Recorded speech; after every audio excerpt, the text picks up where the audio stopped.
Dia raja di atas segala raja, Tuhan segala Tuhan. Penguasa yang paling besar pada zaman itu adalah Firaun. Pada zaman itu tidak ada penguasa yang lebih hebat di dunia pada zaman itu.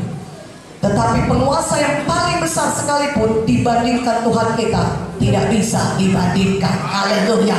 Tuhan kita adalah Tuhan yang dahsyat. Amin. Ketika dia punya rencana bagi hidup saudara, sepanjang saudara mau, Tuhan bisa menyampaikan rencananya indah dalam hidup saudara.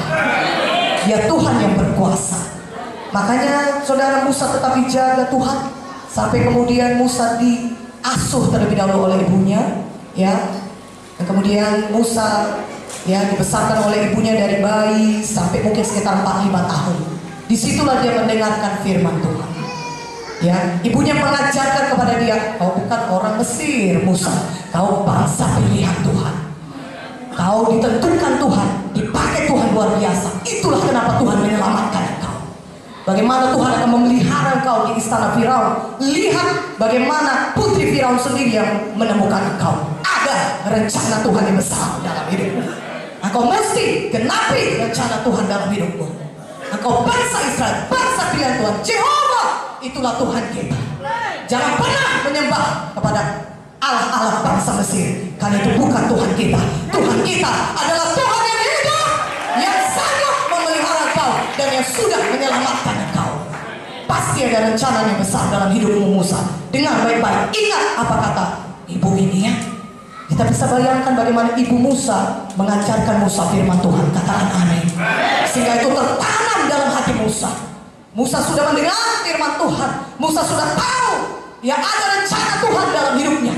Ada panggilan Tuhan dalam hidupnya. Walaupun dia bukan dia bukan orang Mesir, tapi dia ditaruh Tuhan di istana Firaun. Ada panggilan Tuhan yang besar dalam hidupnya.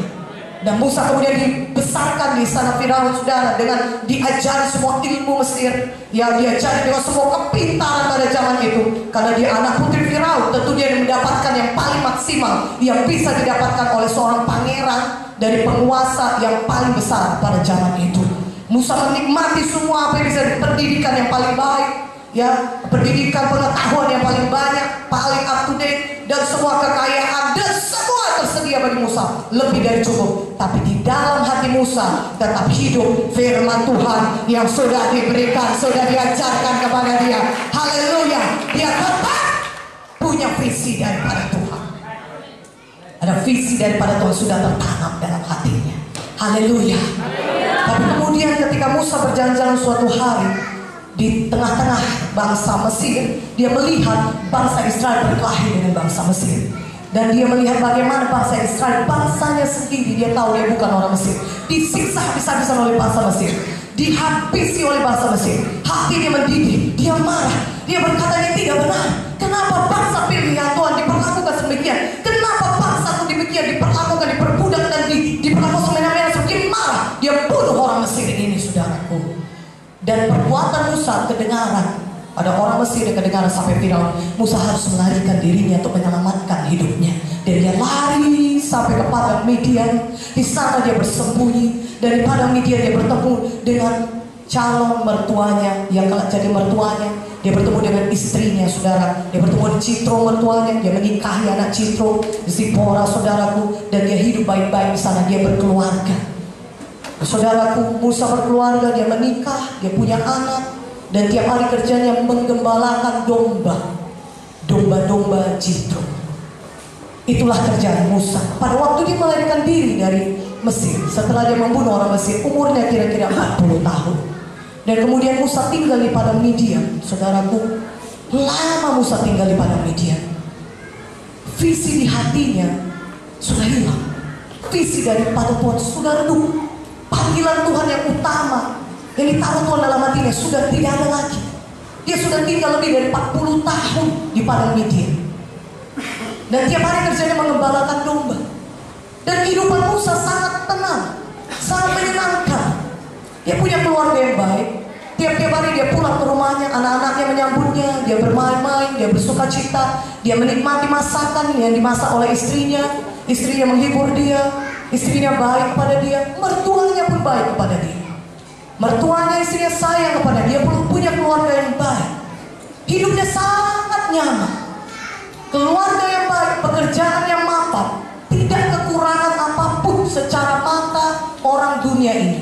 Secara pemikiran manusiawi, Musa punya kehidupan yang baik.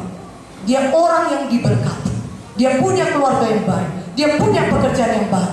Tapi panggilan Tuhan bagi Musa, visinya Tuhan bagi Musa bukan untuk tinggal di Midian. Tuhan punya visi yang besar bagi Musa untuk membawa bangsa Israel sampai ke tanah Kanaan. Katakan amin. Visi Tuhan bagi Musa bukan tinggal di padang Midian. Walaupun dia punya kehidupan yang baik, berapa banyak anak Tuhan yang visinya sudah hilang, visinya redup.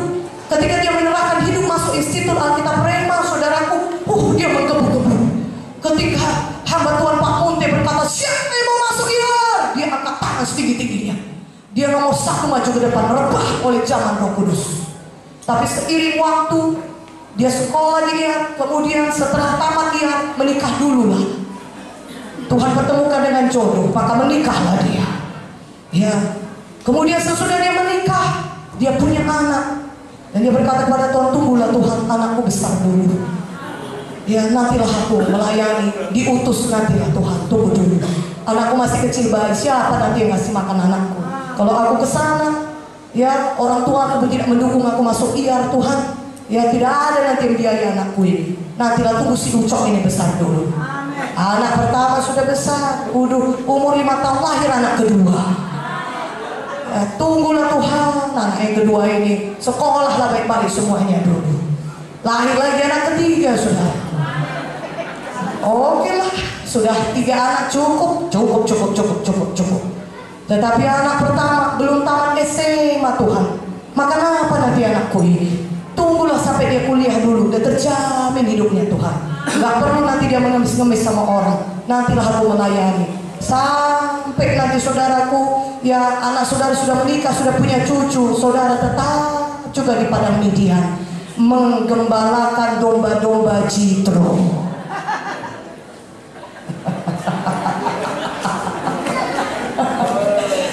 Oh haleluya, oh haleluya.